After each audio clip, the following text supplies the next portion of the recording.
Hello दोस्तों, welcome back to our YouTube channel first step. आज हम चर्चा करेंगे यूजीसी नेट जेआरएफ पेपर 1 के प्रीवियस ईयर क्वेश्चन की, जो कि दिसंबर सेशन 2025 का है। और आप इसे देख सकते हैं, इसका एग्ज़ाम 6 जनवरी 2026 को हुआ था। शिफ्ट 1 का ये क्वेश्चन है आपके सामने, और इसकी हम चर्चा करेंगे टोटल 50 क्वेश्चन की। इससे पहले भी इस शिफ्ट का सेशन का एग्ज़ाम का और भी क्वेश्चन पेपर उनका हो चुका है। अगर आप नहीं देखे हैं तो चैनल पे प्ले लिस्ट बना हुआ है, वहाँ जा कर के ज़रूर देखिएगा। आपको काफ़ी इससे फ़ायदा होगा आने वाले जून एग्ज़ाम के लिए। इसलिए दोस्तों, वीडियो को लास्ट तक देखिएगा और चैनल को लाइक, सब्सक्राइब, शेयर करना ना भूलिएगा। जैसा कि मैं बताया हूँ कि स्टार्टिंग का 1 से लेकर 5 तक क्वेश्चन डीआई के क्वेश्चन होते हैं। इसकी चर्चा हम अलग से करेंगे, नहीं तो वीडियो लंबा हो जाता है। तो डीआई और जो भी 1-2 बीच में मैथ का क्वेश्चन है, उन सभी के लिए हम जल्द ही वीडियो अपलोड करेंगे। सबका इसी तरह हर एग्ज़ाम जैसे जैसे हुआ है वैसे बना करके अपलोड कर देंगे, तो आपके लिए उस काफ़ी हेल्पफुल साबित होगा। इसलिए चलिए स्टार्ट करते हैं। क्वेश्चन नंबर देख सकते हैं यहाँ पे 5 डीआई के हैं। अगर आप अभी बनाना चाहें तो वीडियो को पॉज कीजिए और इसको बनाइए। देख सकते हैं यहाँ पे। फिर अब हम 5 तक का डीआई है, उसके बाद चलते हैं हम छठे नंबर क्वेश्चन की तरफ। क्वेश्चन नंबर 6 हमारा कह रहा है कि निम्नलिखित में से कौन से संचार मॉडल है, यानी which of the following are model of communication. इसमें पढ़िए। तो पहला दे रहा है कि विस्ले एंड मैकलिन, दूसरा है थियोडर एम नेकॉम, तीसरा है जॉर्ज जार्बिनर और चौथा है मैक्सवेल मैकॉम्ब और डोनाल्ड एल सॉ। उसके बाद पांचवा है एल ए फेस्टिंगर। इसमें जो है मॉडल ऑफ कम्युनिकेशन का, अभी मैं कम्युनिकेशन यूनिट का जो है थ्योरी बेसिक कंसेप्ट वीडियो अभी अपलोड किया हूँ, उसे आप अगर नहीं पढ़े हैं तो जाकर देखिए, वहाँ से आपका कंसेप्चुअल क्लैरिटी क्लियर होगा। उसके बाद इस क्वेश्चन को प्रैक्टिस कीजिएगा तो काफ़ी ज़्यादा फ़ायदेमंद होगा। तो उसमें मैंने बताया है कि टाइप्स ऑफ मॉडल कम्युनिकेशन का बहुत सारे थिंकर जो है इसमें अपना अपना मॉडल दिए हैं, तो उसमें से ही पूछा जा रहा है ये क्वेश्चन। पहला है कि वेस्ले और मैकमिलन का मॉडल है, तो ये बात बिल्कुल सही है। दूसरा है थियोडर एम नैकॉम्ब, ये भी है बी में। उसके बाद सी में जो है जॉर्ज गार्बिनर, ये भी है सी। तो यहाँ पे हमारा एक मैक्सवेल मैकॉम्ब और डोनाल्ड एल सॉ भी होगा, लेकिन ऑप्शन उस अकॉर्डिंग सूटेबल नहीं है, इसलिए हम डी को नहीं देंगे। तो ए बी सी हमारा यहाँ पे सही हो जाएगा ऑप्शन नंबर ए में। अब आएंगे अगले क्वेश्चन में, क्वेश्चन नंबर 7 की तरफ, उसको देखेंगे। क्वेश्चन नंबर 7 हमारा मैथ से रिलेटेड है, इसको देख सकते हैं। ये अगर आप सीबीएसई बोर्ड से पढ़े हुए हैं तो आपके लिए काफ़ी आसान हो जाएगा। इसमें दे रहा है कि किसी छात्र को जो है 10 में से 8.97 CGPA मार्क्स आया, और वहाँ पे गुणक चर जो है मल्टीप्लिकेशन फैक्टर 10 है, तो उस छात्र के अंक का प्रतिशत क्या होता है। तो जो भी CGPA आता है, जैसे कि 8.97 CGPA आया, और उसका जो भी मल्टीप्लिकेशन फैक्टर होता है उससे उसमें मल्टीप्लाई कर दिया जाता है। जैसे कि हम लोग थे तो वहाँ पे मल्टीप्लिकेशन फैक्टर 9.4 था, तो जो भी CGPA आया था उसमें से 9.4 से मल्टीप्लाई कर लेते थे तो हमको परसेंटेज निकल जाता था। यहाँ पे 10 फैक्टर है तो 10 से होगा। अब आइए एजर्सन और रीजन, जो भी नेट एग्ज़ाम का फेवरेट क्वेश्चन है, उससे संबंधित क्वेश्चन है। कह रहा है कि कथन में गंगा और इसकी सहायक नदियों के पुनरुद्धार के लिए भारत सरकार ने 2014 से 15 में बहुक्षेत्रीय और बहुसंख्यात्मक हस्तक्षेपों के साथ एक कार्यक्रम की शुरुआत की। बिल्कुल सही बात है, ये ऐसा किया था 2014-15 में। उसके बाद कारण दे रहा है कि अतः इस कार्यक्रम का नाम PM निर्मल गंगा अभियान कर दिया गया, तो ये बात गलत है, बिल्कुल गलत है। PM निर्मल गंगा नहीं, बल्कि इसका नाम था नमामि गंगे। क्या था इसका नाम? नमामि गंगे, नमामि गंगे, नमामि गंगे अभियान शुरू किया, कार्यक्रम शुरू किया गया था इसके लिए। तो कारण यहाँ गलत हो जाएगा। देखते हैं किस कथन में है कि ए सही है और आर सही नहीं है, तो ये ऑप्शन नंबर सी में है, तो सी इज ए राइट आंसर हो जाएगा। अब आइए अगले क्वेश्चन की तरफ आते हैं। ये हमारा असेसमेंट है, एक तरफ आकलन दिया हुआ, उसका डिस्क्रिप्शन दिया है, उससे मिलान करना है। तो पढ़िए इसको। एक तरफ क्या दिया हुआ है? असेसमेंट रूब्रिक्स यानी आकलन रूब्रिक्स निर्देश, फिर दूसरा है कंसेप्ट मैप, तीसरा है पॉडकास्ट और ब्लॉग, चौथा है ई पोर्टफोलियो। तो इसमें दोस्तों, इसमें आपको सबसे आसान लगेगा असेसमेंट। असेसमेंट में क्या होता है, इसमें जो है अंक या स्कोर देने का ग्रिड पैमाना है। असेसमेंट, हम लोग का फॉर्मेटिव असेसमेंट एग्ज़ाम होता था स्कूल में, फिर समेटिव असेसमेंट होता था, तो उससे हम पकड़ेंगे एक ग्रिड ऑफ मार्किंग, एक ग्रिड ऑफ मार्किंग और स्कोरिंग, अंक या स्कोर देने का एक ग्रिड है। तो एक का हमारा कौन सा हो जाएगा, ए का एक हो जाएगा। उसके बाद बी में कह रहा है कि कंसेप्ट मैप, तो कंसेप्ट मैप जो है ये visual representation of connection with directional link होता है, जो कि यहाँ स्क्रीन पे नहीं आ पा रहा है, चौथा नंबर ऑप्शन में है। फिर हम दूसरा बात करें पॉडकास्ट का, तो पॉडकास्ट जो होता है यह ए विजुअल और verbal file for submission that authenticates learning होता है, मतलब कि प्रस्तुतिकरण के लिए एक दृश्य या शाब्दिक फाइल जो अधिगम को प्रमाणित करता है। तो ये सी का हमारा 2 हो जाएगा। उसके बाद हम ई पोर्टफोलियो की बात करें, ई पोर्टफोलियो जो कि अभी कट रहा है, चलिए इसका एक्सप्लेनेशन पढ़ते हैं, वहाँ एक जगह मिलेगा आपको तो समझ में आएगा। स्क्रीन पे इतना मैचिंग आ नहीं पा रहा है। हाँ, आइए यहाँ देखते हैं। आकलन रूबिक्स का मतलब होता है असेसमेंट रूबिक्स, ये क्या होता है, तो ये अंक या स्कोर देने का एक ग्रेड है। उसके बाद परिकल्पना चित्र जो है ये कंसेप्ट मैप है। कंसेप्ट मैप में निर्देशात्मक शब्दाओं के साथ जुड़ाव का एक दृश्य प्रस्तुतिकरण होता है। उसके बाद पॉडकास्ट एवं ब्लॉग है, इसमें प्रस्तुतिकरण के लिए एक दृश्य या शाब्दिक फाइल जो अधिगम को प्रमाणित करती है वो होता है। फिर उसके बाद ई पोर्टफोलियो की चर्चा जो है यह एक ऑनलाइन स्थान जहां छात्र अपने दत्त या नियत कार्य को संगठित और संग्रहित करते हैं, तो ये वाला यहाँ पे हो जाएगा दोस्तों। इस हिसाब से मिलान कर लेंगे।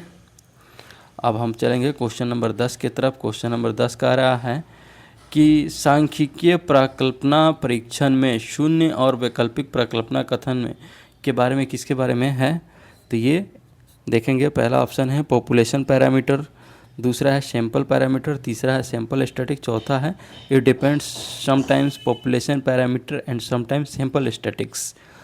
तो सांख्यिकीय प्रकल्पना जो है, स्टैटिकल हाइपोथेसिस टेस्टिंग जो है, यह पॉपुलेशन पैरामीटर से संबंधित है। Option number A is right answer हो जाएगा। आगे आएंगे, क्रोनोलॉजी अरेंज करना है हमको, ठीक है ना। ये भी फेवरेट क्वेश्चन है नेट का, पूछा जाता है हमेशा। Chronology match the following assertion and reason, समाचार पत्रों को उनकी स्थापना वर्ष के कालक्रम में लगाना है। तो आइए देखते हैं, द हिंदू जो है ये कब हुआ था इसकी स्थापना, तो इसकी स्थापना याद रखिएगा 1878 में हुआ था। इसमें कुछ भी याद करने की नहीं है, रट्टा मारना ही पड़ेगा। उसके बाद द हिंदुस्तान टाइम्स की स्थापना जो है ये 1924 में हुआ था। कब हुआ था, 1924 में हुआ था। उसके बाद द इंडियन एक्सप्रेस है जिसकी स्थापना 1932 में हुआ था, 1932 में हुआ। उसके बाद द ट्रिब्यून है, द ट्रिब्यून की स्थापना 1881 में हुआ था, 1881 में हुआ। उसके बाद द टाइम्स ऑफ इंडिया है ये 1838 में हुआ था, इसकी स्थापना 1838 में हुआ था। द टाइम्स ऑफ इंडिया के 1838 में। इसके अकॉर्डिंग हम ऑप्शन सजाएंगे तो वो हमारा हो जाएगा, सबसे पहले ई आएगा, उसके बाद ए आएगा, फिर डी आएगा, फिर बी आएगा, फिर सी आएगा, जो कि ऑप्शन नंबर बी में है, तो B is a right answer हो जाएगा। आइए अब अगले क्वेश्चन पे चलते हैं। क्वेश्चन नंबर 12 है कि व्हाट इज इंटरपर्सनल कम्युनिकेशन, अंतर्वैयक्तिक संचार क्या है। इसमें ध्यान दीजिएगा, दो तरह का कम्युनिकेशन होता है, मैं पढ़ाया भी हूँ कि इंटरपर्सनल, ये इंटरपर्सनल है, और एक होता है इंट्रापर्सनल, इंट्रापर्सनल, ठीक है। तो ये इंटरपर्सनल और इंट्रापर्सनल दोनों में काफ़ी बारीकी अंतर है। इंटरपर्सनल क्या होता है, जो यहाँ पे पूछ रहा है, यह दो व्यक्तियों के बीच प्रत्यक्ष आमने सामने का संचार होता है, उसे हम लोग इंटरपर्सनल कहते हैं। और इंट्रापर्सनल जो है वो खुद से अपने आप से बातें करना, चिंतन करना, मनन करना, ठीक है ना, स्वयं से बात करना, ईश्वर से बात करना, वो इंट्रापर्सनल हो जाएगा। नेक्स्ट है हमारा टाइप्स ऑफ वेरिएबल, और उसके एग्जांपल दिए गए हैं, उससे मिलान करना है। ये रिसर्च एप्टीट्यूड का है। पहला है डिस्क्रीट यानी असतत, दूसरा है कंटिन्यूअस यानी सतत, तीसरा है ऑर्डिनल क्रम सूचक, चौथा है नॉमिनल नामिक। तो देखिए, डिस्क्रीट असतत जो होता है, the member of times a coin is flip, सिक्का जितनी बार उछाला गया उसकी संख्या जो है वो असतत हो जाएगी, ठीक है। उसके बाद कंटिन्यूअस जो सतत है, ये सोशियो इकोनॉमिक स्टेटस होता है, सामाजिक आर्थिक स्तर होता है। फिर उसके बाद ऑर्डिनल जो है, एक मिनट, इसमें ये वाला गलत हो गया है, सॉरी दोस्तों। कंटिन्यूअस जो है वो हाइट ऑफ पर्सन हो जाएगा, व्यक्ति की लंबाई जो है ये कंटिन्यूअस है, ठीक। उसके बाद ऑर्डिनल जो है ये सोशियो इकोनॉमिक स्टेटस हो जाएगा, सामाजिक आर्थिक स्तर पे हो जाएगा। उसके बाद नॉमिनल जो है, नामिक, ये जेंडर ऑफ ए पर्सन हो जाएगा यहाँ पे। इस अकॉर्डिंग हम ऑप्शन सजाएंगे, 1 का 3, बी का 4, सी का 1, डी का 2। आइए देखते हैं किस ऑप्शन में है ये। तो वो हमारा ऑप्शन है option number A is a right answer हो जाएगा। अगला क्वेश्चन देखेंगे हम लोग। वो कह रहा है कि which of the following statement about software are true. Software के बारे में कौन सा कथन सही है उसको देखिए। पहला कथन कह रहा है कि सॉफ्टवेयर को सीधे द्वितीयक भंडार से निष्पादित किया जाता है, तो ये बात बिल्कुल गलत है, द्वितीयक भंडार से सीधे निष्पादित नहीं किया जाता है। बी में है माइक्रोसॉफ्ट एक्सेल सिस्टम सॉफ्टवेयर का उदाहरण है, तो ये भी बात गलत है। तीसरा है कॉलिगर स्पाईवेयर का उदाहरण है, तो ये बात बिल्कुल सही है। चौथा है कि एक्सेल वर्कबुक में बहुत स्प्रेडशीट हो सकती है, तो ये भी बिल्कुल सही है। यानी सी और डी हमारा सही है, जो कि ऑप्शन नंबर बी में है, तो B is a right answer होगा। नेक्स्ट क्वेश्चन देखेंगे दोस्तों, ये रीजनिंग का है हमारा क्वेश्चन। एक सीक्वेंस बना करके सीरीज बनाया गया है, 2 है, 12 है, 36 है, 80 है, 150 है, 252 है, तो फिर अगला क्या होगा वो बताना है। तो देखिए यहाँ पे 2 के बाद सीधा 12, 12 के बाद 36, 80, 150, 252, इसमें जो है एक सीक्वेंस बना है, जैसे कि 1 गुना 1 गुना 2 करेंगे तो ये कितना होगा, 2 होगा। उसके बाद 2 गुना 3 करेंगे तो ये 12 होगा, ठीक है। उसके बाद 3 गुना 4 करेंगे तो ये 36 होगा। यानी 2 ठो सेम यहाँ स्टार्टिंग का है, उसके बाद वाला एक उससे ज़्यादा है, और ये सीक्वेंस बढ़ते जा रहा है। फिर इसी तरह 4 गुना 5 करेंगे तो हमारा 80 हो जाएगा। और ये देखिए सेम यही पैटर्न जा रहा है फॉलो करके, तो उस हिसाब से हमारा आगे बढ़ेंगे। 4 तक हो गया, उसके बाद अब 5 वाला करेंगे, 5 गुने 5 प्लस 6, ये कितना हो जाएगा हमारा, ये हो जाएगा 150। उसके बाद 6 गुने 6, सॉरी यहाँ प्लस नहीं गुना होगा, 6 गुने 6 गुने 7, ये हमारा हो जाएगा 252। फिर इसके बाद हम करेंगे 7 गुने 7 गुने 8, ये हो जाएगा कितना, ये हो जाएगा 392 हो जाएगा। और यही हमारा पूछ रहा है, तो right answer option number B. आएंगे तो अब आएंगे अगले में, हमारा ये देखेंगे स्टैंडर्ड डेविएशन से संबंधित एक क्वेश्चन है। यहाँ पे दिया हुआ है कि 4 अलग अलग जनसंख्या का मान n में है x1 की धनात्मक संख्या xi मानों को योग x1 मानों के वर्गों के योग नीचे AD में दिया गया है। प्रत्येक जनसंख्या है तो मानक विचलन का परिकलन कीजिए और आरोही क्रम में असेंडिंग ऑर्डर में इसे सजाना है। ये थोड़ा टाइम टेकन होता है दोस्तों, इसमें दूसरा कुछ नहीं है। इसका जो फार्मूला दिया गया है उसके अकॉर्डिंग आपको बनाना होगा, बैठाना होगा। चलिए देखते हैं इसका डायरेक्ट हम सॉल्यूशन देखेंगे। देखिए प्रत्येक जनसंख्या के मानक विचलन के लिए इस फार्मूले को यूज़ करना होगा आपका। ये फार्मूला मानक विचलन का सिंबल है। इसके लिए सिग्मा आपको सिग्मा x1 स्क्वायर बटे n माइनस सिग्मा xi बटे n का होल स्क्वायर करके हर ऑप्शन का ABCD सबका निकालना होगा इस तरह से वैल्यू, और तब जा करके आपको उसको असेंडिंग ऑर्डर में सजाना है। तो इसको देख लीजिए, वीडियो को पॉज करके बना लीजिएगा, नहीं तो जब मैं DI पढ़ाऊँगा वहाँ पे इसको बनाऊँगा। अगला क्वेश्चन है क्वेश्चन नंबर 70, केंद्रीय विश्वविद्यालय के संबंध में सत्य कथन की पहचान करना है। आइए, पहला कथन है कि कुलपति विश्वविद्यालय के प्रशासनिक और अकादमिक प्रमुख होते हैं, तो ये बात बिल्कुल सही है, कुलपति होते हैं।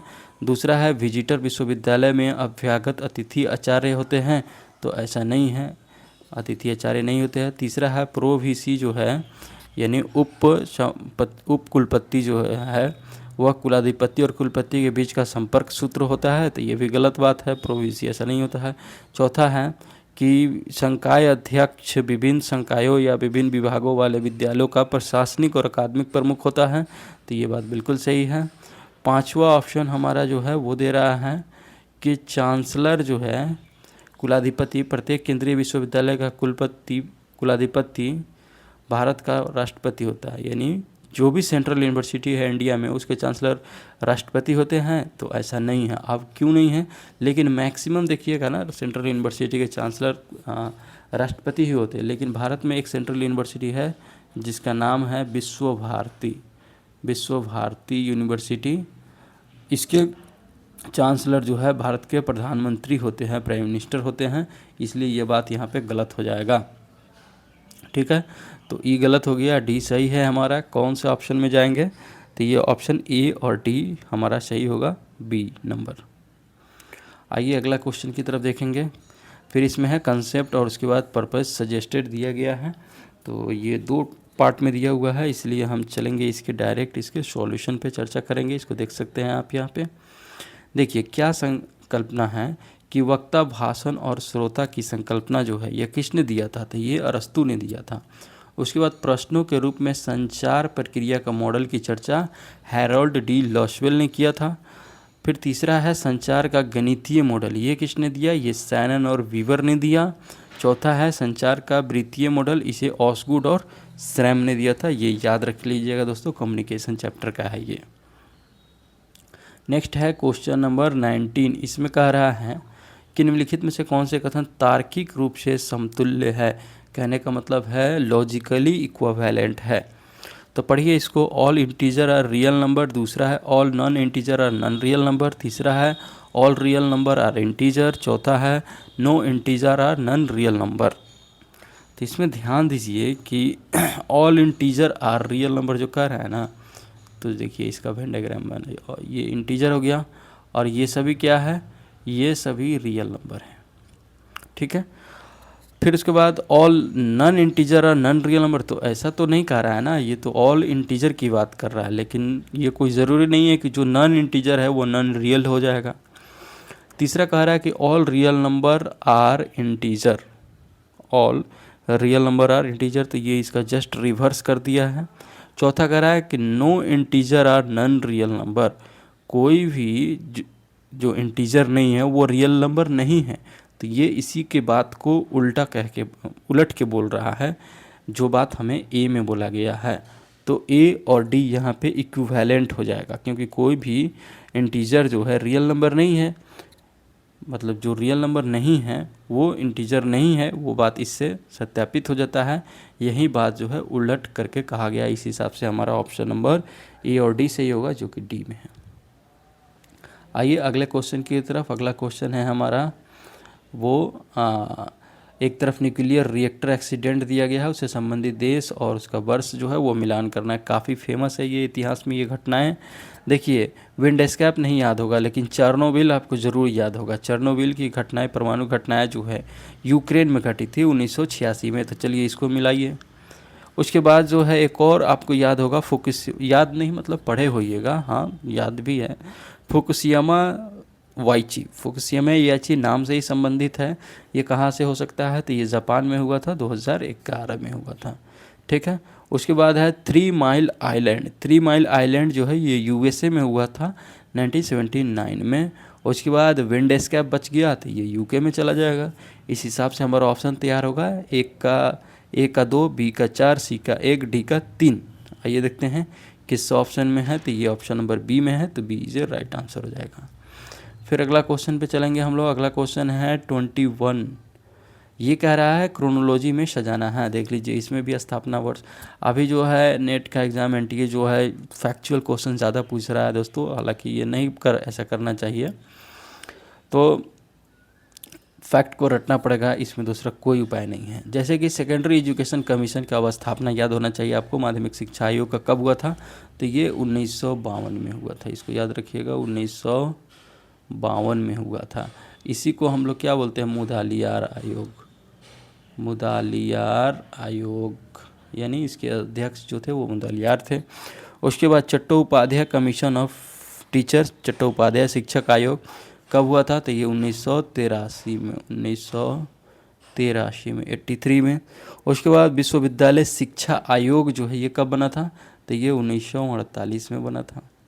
चौथा है राष्ट्रीय ज्ञान आयोग, ये कब हुआ, तो ये 2005 में हुआ था। ठीक है, याद रखिएगा। और ये सैम पित्रोदा की अध्यक्षता में हुआ था। इसके अध्यक्ष कौन थे? तो कांग्रेस पार्टी के लीडर थे सैम पित्रोदा। ठीक है। उसके बाद राष्ट्रीय शिक्षा आयोग आया। ये कब का था? ये 1964 का है। सर कोठारी के अध्यक्षता में होता है, इसलिए इसे कोठारी आयोग भी कहते हैं। तो ये क्या कोठारी है? ये नाम है किसी का, ठीक है ना, जो इसके अध्यक्ष थे। इस अकॉर्डिंग इसको अरेंज करेंगे तो हमारा हो जाएगा CAEBD, जो कि ऑप्शन नंबर डी में है। तो डी हमारा इसका राइट आंसर हो जाएगा दोस्तों। आइए अगले क्वेश्चन पे चलेंगे हम लोग। क्वेश्चन नंबर 22 है कि निम्नलिखित में से कौन सा कथन इस प्रकार संबंधित है कि यदि उनमें से एक सत्य है तो अन्य कथन असत्य और विलोमत होनी चाहिए। इसको बड़ा ध्यान से पढ़िएगा। कह रहा है कि एक सत्य है तो अन्य कथन असत्य और विलोमता होना चाहिए, यानी उसके उल्टा होना चाहिए। ठीक है, चारों कथन को पढ़ना होगा इसके लिए और समझना होगा कि क्या है। पहला कथन कह रहा है कि all pitcher plant are carnivorous. दूसरा है no pitcher plant are carnivorous. तीसरा है some pitcher plant are carnivorous. चौथा है some pitcher plants are not carnivorous. तो दो कथन इसमें से सिलेक्ट करना है और बताना है कि उसमें से एक जो है सही है और एक असत्य है और एक विलोमता है। ठीक है ना। तो देखिए ऑल पिक्चर प्लांट आर जहाँ कार्निवोरस कहा जा रहा है, और अगर हम उसको no pitcher plants are carnivorous के साथ लेते हैं, ठीक है ना, तो ये दोनों तो एक दूसरे के विलोम हो जाएगा, लेकिन दोनों में से कोई भी सत्य नहीं होगा या, ठीक, क्योंकि ये कंट्राडिक्ट कर रहा है। तो चलिए फिर तीसरा को लेते हैं, some pitcher plants are carnivorous. जब all pitcher plant are carnivorous है ही तो सम क्या होगा? सम सूटेबल नहीं होगा वहाँ पे, तो ये भी गया। फिर चौथा देखिए some pitcher plants are not carnivorous. तो ये जो है all pitcher plants are carnivorous और some pitcher plants are not carnivorous, तो इन दोनों में से कोई एक ही सही होगा, कोई एक गलत होगा, एक सही होगा। ठीक है। और जो ये इसमें बात कही जा रही है कि some pitcher plants are not carnivorous, ये एक दूसरे के विलोमता है, इसीलिए हमारा ऑप्शन सही होगा ए और डी। ठीक, जो कहाँ दिया हुआ है? ऑप्शन नंबर ए में दिया है, तो ए इज ए राइट आंसर। दोनों कथन जो है एक दूसरे के विरोधी है, कंट्राडिक्टरी है, और तर्कशास्त्र के वर्ग विरोध के अनुसार जो है इसमें यदि कथन विरोधी है तो उनमें से एक निश्चित रूप से सत्य होना चाहिए और दूसरा असत्य होगा। आइए अब अगले क्वेश्चन की तरफ। क्वेश्चन नंबर 23 में देखेंगे, आपको ये बाइनोमियल डिस्ट्रीब्यूशन दिया गया है प्रोबेबिलिटी का, इसको देखना है और फिर इसका एक फार्मूला होता है, उस पर सजाना है। तो ये लंबा टाइम लगेगा इसको समझाने में, मैथ वाले सेशन में मैं समझाऊंगा। आइए अगले क्वेश्चन पे उसको छोड़ करके, यहाँ भी देख सकते हैं ये मैथ का एवरेज का, ये तो थोड़ा शॉर्ट है, इजी है, देख सकते हैं इसको। अगर बनाना चाहे तो अभी वीडियो पॉज करके बना लीजिए। क्वेश्चन नंबर 25 देखते हैं, एजर्सन और रीजन का। एजर्सन और रीजन काफ़ी इंपॉर्टेंट है दोस्तों। एजर्सन रीजन जो है वो काफ़ी इंपॉर्टेंट है, पढ़ते हैं। इसका अभिकथन कह रहा है कि आनुवंशिकता किसी व्यक्ति की स्वयं की अधिगम क्षमताओं को प्रभावित करती है, तो ये बात बिल्कुल सही है। दूसरा कारण दे रहा है इसमें कि किसी व्यक्ति की स्वयं की अधिगम क्षमताओं को प्रभावित करने वाले कारक सामाजिक, आर्थिक तथा ऐतिहासिक, सांस्कृतिक होते हैं, तो ये बात बिल्कुल सही है। अब इसका कारण है कि नहीं है, इस बात को जांचने के लिए हम क्या करेंगे, दोनों के बीच में क्योंकि लगा करके पढ़ेंगे, बिकॉज में यदि दोनों में कोई संबंध होगा तो वो हमारा सूटेबल बैठेगा। पढ़िए, आनुवंशिकता किसी व्यक्ति की स्वयं की अधिगम क्षमताओं को प्रभावित करती है क्योंकि किसी व्यक्ति की स्वयं की अधिगम क्षमता को प्रभावित करने वाले कारक सामाजिक, आर्थिक तथा ऐतिहासिक, सांस्कृतिक होते हैं। तो ऐसा नहीं है, सांस्कृतिक ऐतिहासिक नहीं होगा, इसका कोई कारण नहीं है, लेकिन दोनों कथन सही हैं। आइए देखते हैं किस ऑप्शन में है, तो उसके अकॉर्डिंग हमारा ऑप्शन नंबर बी बैठेगा, बी इज राइट आंसर हो जाएगा।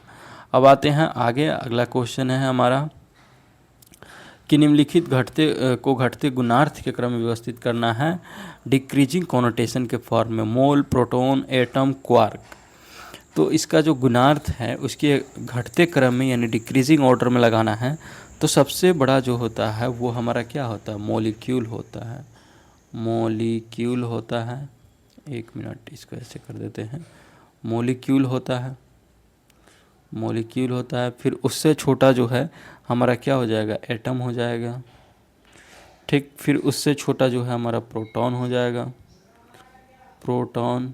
फिर उससे छोटा जो है हमारा क्या हो जाएगा? क्वार्क हो जाएगा, QUARK के क्वार्क हो गया। तो इससे संबंधित हमारा ऑप्शन कौन है? Option number A is a right answer हो जाएगा दोस्तों। फिर आइए अगले क्वेश्चन की तरफ। अगला क्वेश्चन में हमारा रीजनिंग दिया हुआ है, काफ़ी इजी होता है ये। अगर आपको नहीं समझ में आता है तो भी मैं इसको थोड़ा सा अभी शॉर्ट में समझा दे रहा हूँ, हालांकि वीडियो तो ज़्यादा हो जा रहा है लंबा। देखिए संडे जो है SUNDAY, संडे, इसको क्या लिखा जा रहा है? TVOEBZ। तो देखिए यहाँ से यहाँ पर आया है ना, इस सबको एरो बना लीजिए ऐसे, यहाँ से ये कैसे ये बना। तो देखिए S से T पे गया था, क्या हुआ? एक बढ़ा ना, U से भी गया एक बढ़ा, N से हो गया एक बढ़ा, D से ये गया एक बढ़ा, A से B गया एक बढ़ा, Y से Z गया एक बढ़ा। ठीक है, तो उसी तरह जो हमारा स्कूल पूछा जा रहा है उसका भी एक बढ़ा करके लिख देंगे।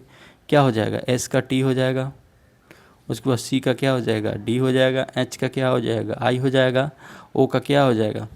P हो जाएगा, फिर O का P हो जाएगा, L का M हो जाएगा। तो देखिए कौन से ऑप्शन में है ऐसा? TDIPPM ऑप्शन नंबर ए में है, ए इज राइट आंसर। अगला क्वेश्चन पे आएंगे दोस्तों हम लोग। अगला क्वेश्चन है हमारा 28 कह रहा है कि एल्बिडो पृथ्वी की सतह से प्रतिबिंबित होने वाला सौर ऊर्जा का भाग है, निम्नलिखित को निम्न से उच्च तक उनके एल्बिडो के बढ़ते क्रम में व्यवस्थित कीजिए।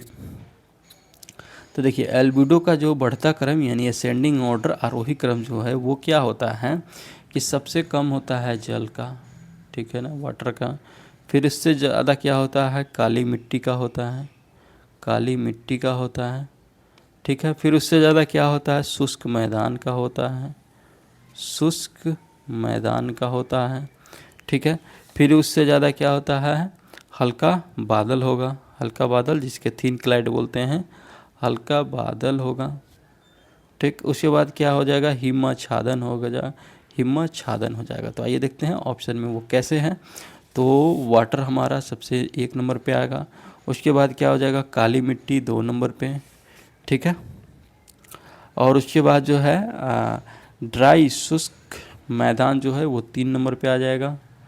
फिर उसके बाद जो है हल्का बादल, हल्का बादल जो है 4 नंबर पे आ जाएगा। और 5वें नंबर पे हिमच्छादन आ जाएगा। ये इस हिसाब से ऑप्शन बैठाइएगा तो option number C is right answer हो जाएगा। अब आते हैं अगले एजर्सन और रीजन के तरफ। वो है हमारा, इससे घबराना नहीं है, काफ़ी आसान होता है। अभिकथन कह रहा है कि कुछ गुणात्मक शोधकर्ता मतलब क्वालिटेटिव रिसर्चर एक बहुत खुली पद्धति की पैरवी करते हैं जिसमें कोई शोध प्रश्न न हो, जो कि एक अत्यधिक जोखिम भरी पद्धति है। तो ये बात बिल्कुल सही है। उसके बाद कारण जो है ये कह रहा है कि उपयुक्त पद्धति के परिणाम स्वरूप इसके स्पष्ट बोध के बिना कि क्या देखना है अथवा अपने द्वारा साक्षात्कार किए जा रहे हैं व्यक्तियों से क्या पूछना है, डाटा एकत्र हो सकता है। तो ये भी बात बिल्कुल सही है। अब दोनों में कारण है कि नहीं है, क्योंकि लगा करके पढ़ेंगे और इसको बैठाने का प्रयास करेंगे। कुछ गुणात्मक शोधकर्ता एक बहुत खुली पद्धति की पैरवी करते हैं जिसमें कोई शोध प्रश्न न हो, जो कि एक अत्यधिक जोखिम भरी पद्धति है, क्योंकि उपयुक्त पद्धति के परिणाम स्वरूप इसके स्पष्ट बोध के बिना कि क्या देखना है अथवा अपने द्वारा साक्षात्कार किए जा रहे व्यक्तियों से क्या पूछना है, डाटा एकत्र हो सकता है। तो ये बात बिल्कुल सही है, इसकी व्याख्या कर रहा है। तो आइए देखते हैं किस ऑप्शन में है जहाँ दोनों सही है और व्याख्या भी है। तो ऑप्शन नंबर ए होगा, ए इज राइट आंसर। अगला क्वेश्चन देखेंगे, ये भी हमारा एजर्सन और रीजन से। देख लीजिए कितना एजर्सन रीजन पूछा जा रहा है। पहला है कथन है कि ईमेल एक असहकालिक संचार विधि है, मतलब email is an asynchronous communication method. उसके बाद इसका कारण कह रहा है कि ईमेल प्रेषकों व प्राप्तकर्ताओं यानी सेंडर और रिसीवर को एक ही समय ऑनलाइन होने की आवश्यकता नहीं होती है। तो ये बात बिल्कुल सही है। सेंडर अपना भेज देगा, रिसीवर जब अपना ऑनलाइन होगा तो वो देख लेगा। और आखिर इसी चीज़ को तो एसिंक्रोनस हम लोग बोलते हैं। तो ये इसकी व्याख्या भी कर रहा है। तो कौन सा ऑप्शन होगा? Option number A is right answer हो जाएगा।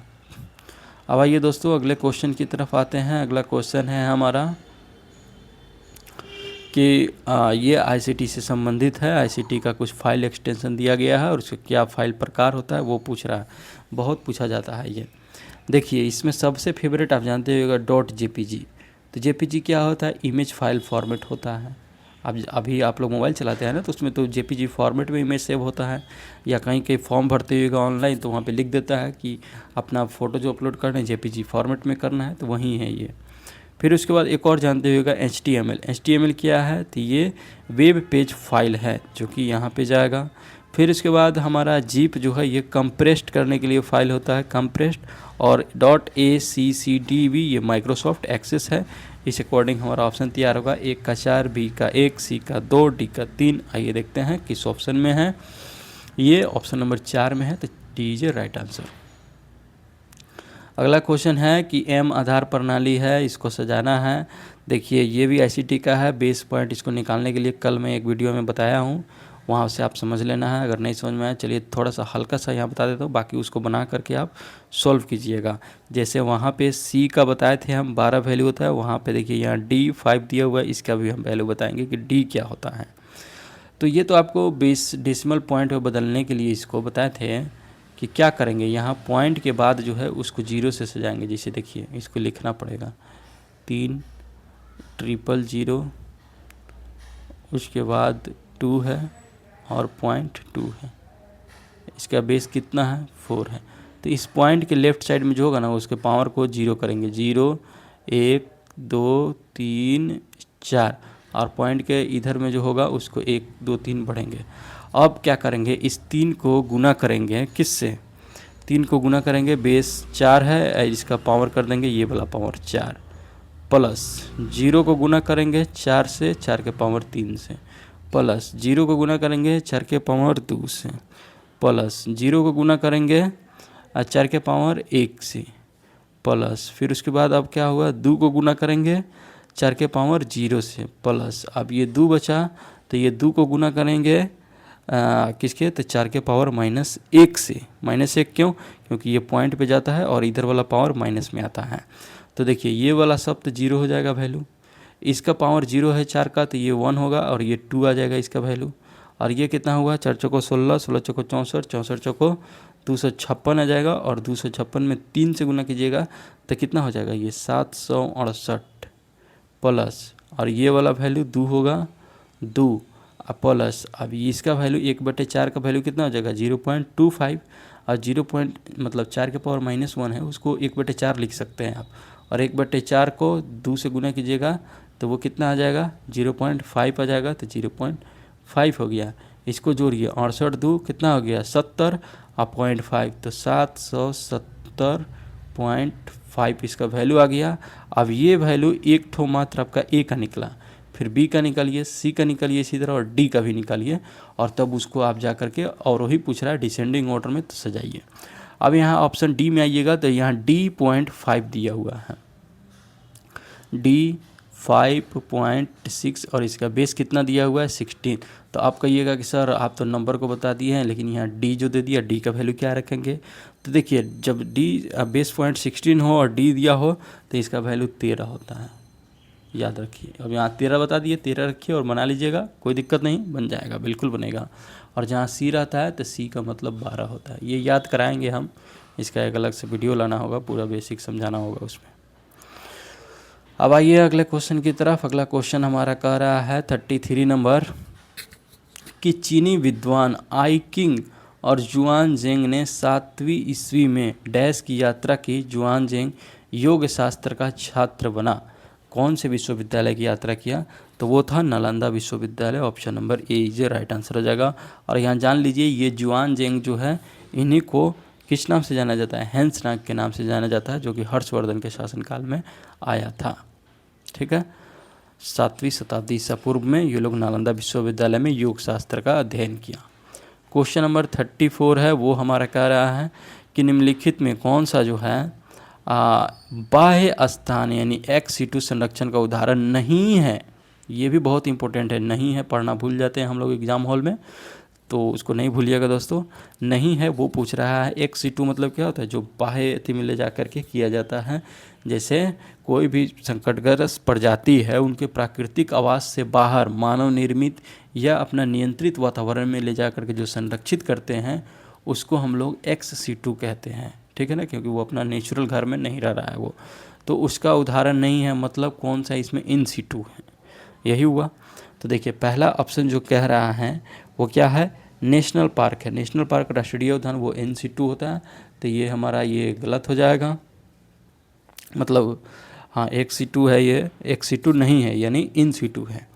दूसरा है प्राणी उद्यान, तो प्राणी उद्यान चिड़ियाघर जो है ये XC2 है, बिल्कुल सही। वाइल्ड लाइफ सेंचुरी जो है ये XC2 नहीं है, ये INC2 है। बायोस्फीयर रिजर्व जो कह रहा है ये भी XC2 नहीं है, INC2 है। बोटानिकल गार्डन जो है ये हमारा इसमें जो है नहीं हो जाएगा, ये है, ये क्या है, INC2 है। लेकिन हमें पूछा जा रहा है कौन XC2 नहीं है, वहीं तो A, C और D हो जाएगा हमारा, जो कि ऑप्शन नंबर C में है, तो C इज राइट आंसर हो जाएगा। आइए अब अगले क्वेश्चन की तरफ चलेंगे। अगला क्वेश्चन हमारा है वो देखेंगे 35 नंबर क्वेश्चन है कि which type of pollution control device are fitted into automobile for reducing the emission of poisonous gas. विषैली गैसों के उत्सर्जन में कमी लाने के लिए ऑटोमोबाइल्स में किस प्रकार के प्रदूषक नियंत्रण उपकरण लगाए जाते हैं। तो ये देखिए आप, ये लगाया जाता है उत्प्रेरकी परिवर्तक को, कैटालिटिक कन्वर्टर को लगाया जाता है। Option number B is right answer होता है। ये क्या करता है, यह उपकरण निकास प्रणाली में जो है कीमती धातु जैसे कि प्लेटिनम, पैलेडियम, रोडियम, इस सभी का उपयोग करके हानिकारक गैस को क्या करता है, परिवर्तित कर देता है, जैसे CO2, जल वाष्प और नाइट्रोजन में। अब आते हैं अगले क्वेश्चन में 36। देखिए फिर आ गया एजर्सन रीजन, अभिकथन और कारण। कोई बात नहीं, इसको धो के आना है एग्जाम में, कितना भी एग्जामिनर क्वेश्चन दे दें। पढ़िए अभिकथन। कह रहा है कि आमने सामने होने की स्थिति में सफल संचार की संभावनाएं कहीं बेहतर है, तो ये बात बिल्कुल सही है।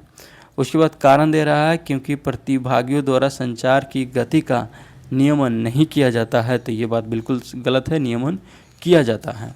तो हमारा यहाँ पे अभिकथन सही होगा, बाकी कारण गलत होगा। आइए देखते हैं किस ऑप्शन में है, तो कथन, ये बात ऑप्शन नंबर C में बैठ रहा है, C इज राइट आंसर हो जाएगा। आगे देखेंगे क्वेश्चन नंबर 38 है, ये हमारा पीपल एनवायरनमेंट का क्वेश्चन है कि भारत में केंद्रीय प्रदूषण नियंत्रण बोर्ड यानी सेंट्रल पॉल्यूशन कंट्रोल बोर्ड जो है, उसके द्वारा आवासीय क्षेत्र में शोर साउंड के रात्रिकालीन सीमा क्या है। ये थोड़ा सा लेवल बढ़ा दिया, रात्रिकालीन सीमा पूछ दिया, तो जो डे वाला होता है उससे थोड़ा सा कम होता है रात्रिकालीन सीमा में, क्योंकि उस समय सोने का समय होता है, तो लगभग 50 डेसिबल डे का माना जाता है। तो हमारा इसमें क्या हो जाएगा, 45 डेसिबल हो जाएगा। Option number D is right answer हो जाएगा। फिर अब आगे आते हैं 31 नंबर क्वेश्चन में, वो हमारा कह रहा है कि उपमदा, 31 तो ये नहीं होगा ना, कितना था वो क्वेश्चन नंबर, हाँ 38 होगा, सॉरी दोस्तों, यहाँ पे ये प्रिंटिंग एरर है। 38 नंबर ये क्वेश्चन है। रिचुअल अनुष्ठान और उसके परफॉर्मेंस की बात की जा रही है, जैसे एक तरह उपसंपदा दिया हुआ है, फिर उसके बाद विद्यारंभ दिया गया है, फिर उसके बाद उपनयन दिया गया है, उसके बाद समापवर्तन दिया गया है। तो देखिए इसमें जो है विद्यारंभ सबसे आसान है, इसको पकड़ सकते हैं आप। विद्यारंभ संस्कार जो है यह 5 वर्ष की आयु में स्टार्ट किया जाता है, perform at the age of 5, तो ये ऑप्शन नंबर 3 में ये सूटेबल होगा। उसके बाद है उपनयन। उपनयन जो है, उपनयन संस्कार, ये ब्राह्मण, क्षत्रिय और वैश्यों के लिए अलग अलग होता है। ब्राह्मण के समाज के बच्चों के लिए 8 वर्ष के उम्र में उपनयन संस्कार होता है, फिर क्षत्रिय समाज के बच्चों के लिए 10 वर्ष की उम्र में उपनयन संस्कार होता है, और वैश्य समाज के बच्चों के लिए 12 वर्ष की आयु में होता है, जो कि हमारा ऑप्शन नंबर 4 में दिया है। समापवर्तन की बात करें तो समापवर्तन जो है यह हिंदू में औपचारिक शिक्षा के समापन पर दिया जाने वाला ये संस्कार है, समापवर्तक, जब औपचारिक शिक्षा पर ग्रहण कर लेता है तब। उसके बाद उपसंपदा संस्कार जो है ये औपचारिक बुद्ध शिक्षा के समापन पर निष्पादित किया जाता है। इस हिसाब से हमारा ऑप्शन तैयार होगा क्या, तो ये 1 का 2, B का 3, C का 4, D का 1। आइए देखते हैं किस ऑप्शन में है, तो ये हमारा ऑप्शन हो जाएगा option number C is right answer हो जाएगा। देख सकते हैं यहाँ पे विद्यारंभ जो है 5 वर्ष की आयु में किया जाता है। उपनयन संस्कार को दूसरा जन्म माना जाता है, ठीक है ना, जो कि उपनयन संस्कार हर वर्ग के बच्चों के लिए अलग अलग होता है, 8 से 12 साल के बीच में। समापवर्तन जो है, समापवर्तन आधुनिक दीक्षांत समारोह है, और इसमें हिंदुओं में औपचारिक शिक्षा के समापन पर दिया जाता है। उपसंपादन संस्कार जो है बौद्ध धर्म में संपदा संस्कार प्रारंभिक दीक्षा यानी औपचारिक बुद्ध शिक्षा के समापन पर होता है। नेक्स्ट है कि करेक्ट स्टेटमेंट की पहचान करना है इसमें। आइए पढ़ते हैं। पहला है कि हम श्याम पट्टी यानी कि ब्लैक बोर्ड जो है, श्याम पट्टी ब्लैक बोर्ड पर चरण दर चरण प्रस्तुतिकरण प्रस्तुत कर सकते हैं। तो ये बात बिल्कुल सही है। बी नंबर में जो कह रहा है कि बुलेटिन बोर्ड में लघु चुंबकों का उपयोग किया जाता है और ये टीन लोहे के होते हैं। तो ये ऐसा नहीं है, लघु चुंबक का नहीं होता है, गलत हो गया। तीसरा है मानचित्र और मानचित्रावली यानी एटलस विश्व के 3D चित्रण है। तो ये गलत बात है। 3D चित्रण ग्लोब होता है हमारा, जो ग्लोब होता है ना, देखते हैं ना, एकदम पृथ्वी की तरह बना करके गोला दिया जाता है, तो वो 3D चित्रण है। उसके बाद चौथा जो है कि क्षेत्र दौरा यानी फील्ड ट्रिप कक्षा के बाहर का एक संरचनाबद्ध कार्यकलाप है। तो ये बात बिल्कुल सही है। पांचवा कह रहा है कि फ्लैश कार्ड वास्तविक रूप से ताश के पत्ते हैं जिनमें श्रव्य संदेश होते हैं। तो ये गलत बात है, इसलिए हमारा कौन सही हुआ, ए और डी सही हुआ। आइए देखिए किस ऑप्शन में है, ए और डी, ऑप्शन नंबर डी में है, तो D is a right answer हो जाएगा। अब आते हैं क्वेश्चन नंबर 40 में। 40 नंबर क्वेश्चन कह रहा है कि कंप्यूटर नेटवर्किंग में निम्न में से कौन सा प्रकार ये मॉडम का होता है। तो ये जो है मॉड्यूलेशन ऑफ सिग्नल होता है, संकेतों का अधिमिश्रण होता है। Option number B is a right answer हो जाएगा। फिर इसके बाद आएंगे क्वेश्चन नंबर 41 कह रहा है कि यदि कथन जो है कुछ रबर अपमार्जक पेंसिल नहीं है, इसको असत्य मान ले, तो निम्नलिखित में से किस कथन के असत्य होने का अनुमान किया जा सकता है। ठीक है ना, कुछ रबर जो है पेंसिल नहीं है और इसको हम लोग गलत मान लें, तो कौन सा कथन असत्य होगा। तो देखिए कुछ रबर पेंसिल नहीं है, इसको कैसे बताएंगे। तो यानी कि कुछ रबर पेंसिल है, ये वाला जो है कुछ रबर पेंसिल है, तो यार इधर वाला कुछ रबर पेंसिल नहीं होगा। ये जो है जैसे कि रबर हो गया, ये हो गया पेंसिल। ठीक है, तो ऐसे बना लीजिए। अब इसमें देखिए क्या इसका एक और संभावना रहता है कि पेंसिल को जो है पूरा ऐसे रबर में डाल दें, ये भी दो तरह से। तो पहला कथन दे रहा है कि सभी रबर पेंसिल हो जाएगा, सभी रबर पेंसिल हो जाएगा, ये बात सही है। सभी रबर जो है, ये वाला उल्टा हो गया है, रबर जो है इसको पेंसिल में कर देंगे ऐसे, तो सभी रबर पेंसिल है, तो ये बात सही हो जाएगा। कुछ पेंसिल रबर है, तो कुछ पेंसिल रबर है, इससे देख सकते हैं, बिल्कुल सही। और कुछ रबर जो है वो पेंसिल है, ये भी सही है। लेकिन लास्ट में जो कह रहा है कोई भी रबर पेंसिल नहीं है, तो ऐसा नहीं है, ये गलत हो जाएगा और गलत ही पूछ रहा है, तो option number D is a right answer होगा। आइए आगे आते हैं। अगला क्वेश्चन है 42 नंबर कह रहा है कि परियोजना विधि के चरणों को व्यवस्थित कीजिए। परियोजना विधि के यानी arrange the step in the project method में क्या होता है। तो उसमें सबसे पहले पर्पस को डिसाइड किया जाता है, क्या उद्देश्य है उसको, उसके बाद उसकी प्लानिंग की जाती है, उसका नियोजन किया जाता है, फिर उसके बाद उसको एग्जीक्यूट किया जाता है, क्रियान्वयन किया जाता है, फिर उसके बाद जो है उसकी रिकॉर्डिंग की जाती है, और लास्ट में चल करके हम उसका क्या करते हैं, उसका मूल्यांकन करते हैं। इस अकॉर्डिंग हमारा ऑप्शन तैयार होगा BEDC है, जो कि ऑप्शन नंबर डी में है, तो डी इज राइट आंसर। आइए अगले क्वेश्चन की तरफ आते हैं। अगला क्वेश्चन है मैथ से रिलेटेड, देख लीजिए। इसको डिवाइड करके आप देखिएगा, डेसिमल वैल्यू निकालिएगा, फिर इसको अवरोही क्रम में सजा के बना लीजिएगा।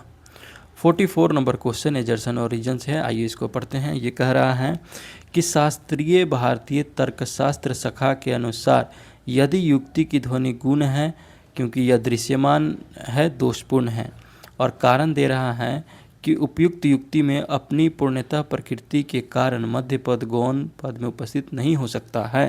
तो ये दोनों बात बिल्कुल सही है। अब इसका कारण है कि नहीं है, आइए इसको ध्यान से एक बार और क्योंकि लगा करके पढ़ते हैं। यद्यपि शास्त्रीय भारतीय तर्कशास्त्र शाखा के अनुसार यह युक्ति की ध्वनि गुण है क्योंकि यह दृश्यमान है, दोषपूर्ण है, क्योंकि उपयुक्त युक्ति में अपनी पूर्णतः प्रकृति के कारण मध्य पद गौण पद में उपस्थित नहीं हो सकता है। बिल्कुल सही, दोनों की इसकी व्याख्या कर रहा है। तो ये कौन सा ऑप्शन सूटेबल होगा इसके लिए ए नंबर सूटेबल होगा, A is a right answer.